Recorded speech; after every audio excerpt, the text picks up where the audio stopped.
عمر کا فتویٰ ہے انٹرنیشنل نمبر کے مطابق صحیح بخاری میں ہے 6830. یہ بڑی ڈیٹیلڈ حدیث ہے بالکل. صحیح بخاری میں آتا ہے عبداللہ ابن عباس کہتے ہیں کہ میں منا میں تھا, عبد الرحمن بن عوف اور امیر المومنین عمر ابن خطاب بیٹھے تھے, حضرت عمر کا دور تھا, تو کسی نے آ کے شکایت کی کہ لوگ تو بار چیما گوئے کر رہے ہیں کہ جب عمر مر جائے گا تو ہم فلاں شخص کو اپنا خلیفہ چن لیں گے. تو حضرت عمر کو غصہ آیا, انہوں نے کہا کہ ان کی جرت کہ مومنین کے مشورے کے بغیر خلیفہ چن لیں گے, مسلمانوں کے مشورے کے بغیر, میں یہیں پہ خطبہ دوں گا. تو عبد الرحمن بن عوف نے کہا امیر المومنین یہاں پہ تو ہر طرح کے لوگ آئے اور ابھی یہ بات پھیلی بھی نہیں, آپ واپس جا کے مدینہ شریف میں خطبہ دیجیے گا سینئر صاحب کو. اور اس پہ میں اکثر کہتا ہوں کہ اگر یہ یوٹیوب پہ بات آئی ہوتی نا, حضرت عمر کا یوٹیوب پہ کلپ چڑھتا, ظاہر ہے سپر پاور چیلنج ہو رہی تھی. آپ دیکھتے ہیں ذرا سا مسئلہ ہوتا ہے, ٹرمپ کا ٹویٹ آ جاتا ہے, وہ پھر پینٹاگون میں بیٹھ کے بات نہیں کرتا, وہ ٹویٹ کرتا ہے کہ سارے کان کھول کے سن لو. تو حضرت عمر واپس آئے, بخاری کے الفاظ ہیں, انہوں نے مدینہ شریف میں خطبہ دیا. ابن عباس کہتے ہیں کہ میں اس خطبے میں ایسا تھا کہ میرا گھٹنا حضرت عمر کے ممبر کے ساتھ جڑا ہوا تھا. تو انہوں نے کہا یہ جو لوگ اس طرح کی باتیں کر رہے ہیں اور پلی یہ لے رہے ہیں کہ حضرت ابو بکر کو بھی تو بغیر مشورے کے چن لیا گیا تھا, تو انہوں نے کہا ہاں ایسا ضرور ہوا تھا, لیکن حضرت ابو بکر کی خلافت کو کوئی مستقبل کے لیے دلیل نہ مانے. یعنی حضرت عمر خود بھی مانتے تھے کہ وہ اس طریقے سے نہیں چنا جانا چاہیے تھا. اور پھر تم میں سے کون ابو بکر جیسا ہو سکتا تھا؟ اس وقت حالات ایسے بنے کہ ہمیں مجبوراً ایسا کیا گیا. حضرت عمر کو حضرت ابو بکر نے نامزد کیا, لیکن وہ کئی ہفتے مشورے چلے ہیں. اس کے بعد تو حضرت عمر نے تو 6 رکنی کمیٹی بنائی ہے, پہلے بھی مشورے سے ہوا ہے, دھونس کے ساتھ نہیں ہوا. تو حضرت عمر نے کہا کہ اگر کسی نے یہ کام کیا اور کسی کو اس طرح کا خلیفہ چنا تو اس کا انجام قتل و غارت ہوگا. یعنی وہ خلافت اسٹیبلش ہی نہیں ہوگی. ہم یزید کی خلافت کو اسٹیبلش ہی نہیں مانتے. ہمیں کیوں آپ کہتے ہیں حضرت حسین نے خروج کیوں کیا؟ ہم اسے کیا مانتے ہیں؟ اس لیے کہ اس کو خلافت کو اسٹیبلش ہی نہیں مانتے.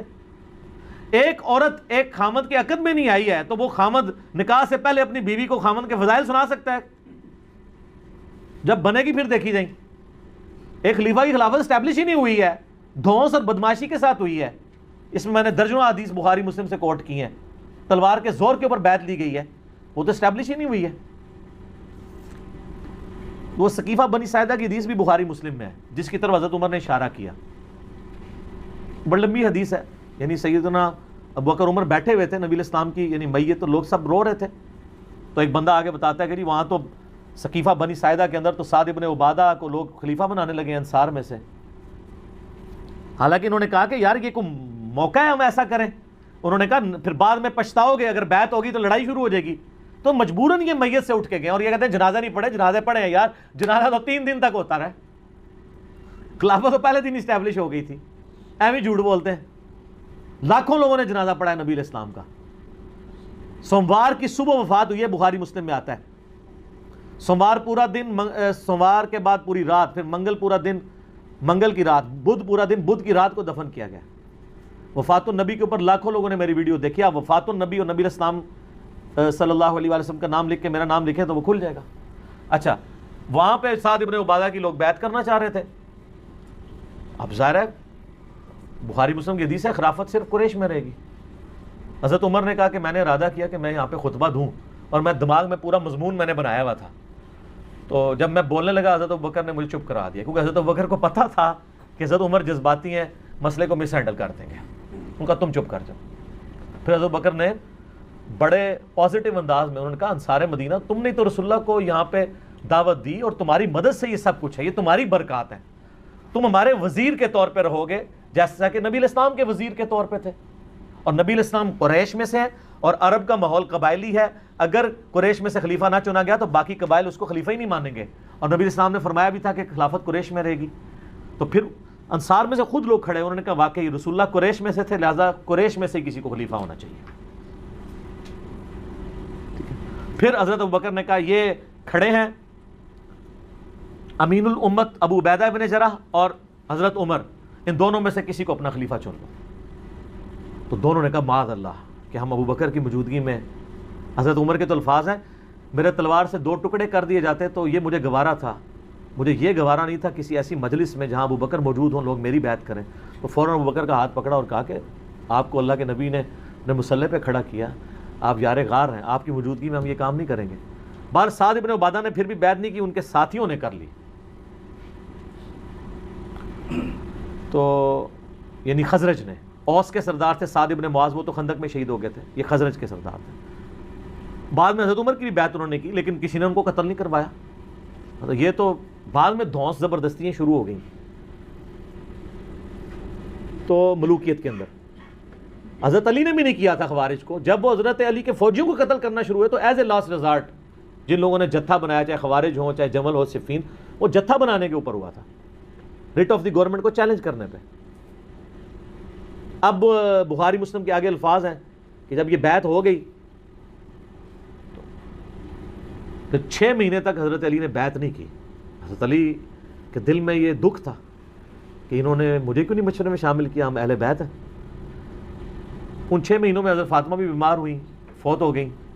حضرت فاطمہ کی شہادت کے بعد، جس کو شیعہ شہادت کہتے ہیں، ہم اسے وفات کہتے ہیں، لیکن ہم ان کو شہادت بھی سمجھتے ہیں کیونکہ مسلم میں حدیث ہے اگر کسی کے دل میں شہادت کی تمنا ہو، اس سے اپنے بسترے پہ بھی موت ہے وہ شہیدی ہے. ان معنوں میں شہادت کہہ رہا ہوں، ویسے نیچرل ڈیتھ ہوئی ان کی. سیدنا علی نے پیغام بھیجا حضرت ابوبکر کی طرف. اس حدیث میں آتا ہے بخاری مسلم کی کہ لوگ جب تک فاطمہ زندہ رہیں تو حضرت علی کے ساتھ پھر بھی کچھ تعلق تھا، بعد میں لوگوں نے آنکھیں ماتھے پہ رکھنا شروع کر دیں. حضرت علی نے حضرت ابوبکر کو پیغام بھیجا کہ میرے گھر آئیں. آپ نوٹ کریں کہ امت کے امام ہیں اس وقت حضرت ابوبکر، خلیفۃ المسلمین ہیں، اور ایک عام شخص کہہ رہا ہے کہ مجھے آگے گھر ملے. وہ عام بندہ نہیں تھا. حضرت ابوبکر کو بھی پتا تھا یہ خلیفت نبی صلی اللہ علیہ وآلہ وسلم کے قریبی اہل بیت ہیں اور میں خلیفت اور رسول ہوں. اس کا یہ مطلب نہیں ہے کہ میں اہل بیت سے اوپر ہو گیا ہوں. وہ آگے، اور حضرت علی نے کہا کہ دیکھنا عمر کو ساتھ نہیں لینا. یہ حضرت عائشہ روایت کر رہی ہیں، پوری حدیث بخاری مسلم میں.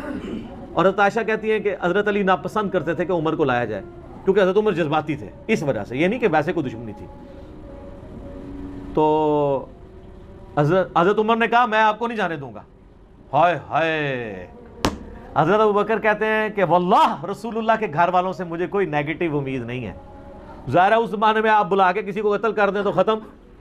آج والا صاحب تو نہیں تھا کہ ایک وزیر اعظم ماریں گے تو اسی پارٹی کا دوسرا وزیر اعظم بن جائے گا. وہاں تو خلیفہ کا مطلب خلیفہ تھا.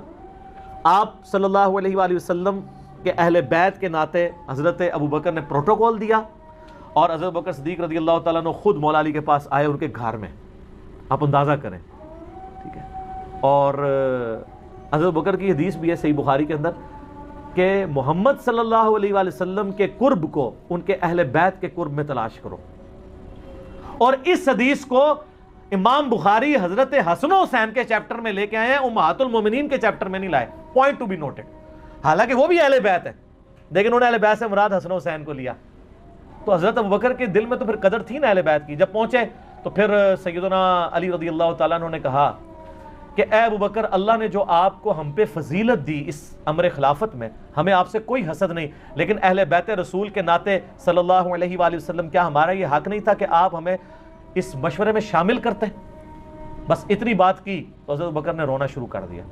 کیا مطلب؟ مان لیا کہ مسئلہ مس ہینڈل ہوا ہے، اگرچہ بد نیتی سے نہیں ہوا، وہ خزرج کی وجہ سے مس ہینڈل ہوا سقیفہ بنی ساعدہ میں.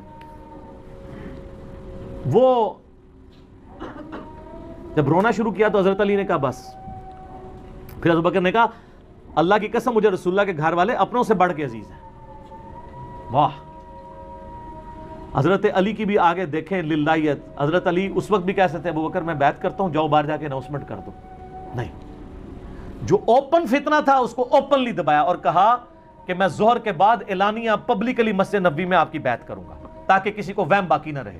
بخاری مسلم کے الفاظ ہیں، ظہر کی نماز کے بعد حضرت ابوبکر ممبر پہ چڑھے، خطبہ دیا اور حضرت علی کی بیعت میں ڈیلے کی وجہ بیان کی.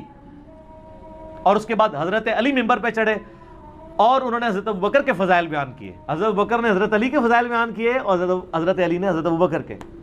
اور پھر کہا کہ میں بیعت کرتا ہوں. اور اس حدیث کی کنکلوژن ان الفاظ پہ ہوتی ہے کہ پھر سارے مسلمان حضرت علی سے خوش ہو گئے. ٹھیک ہے.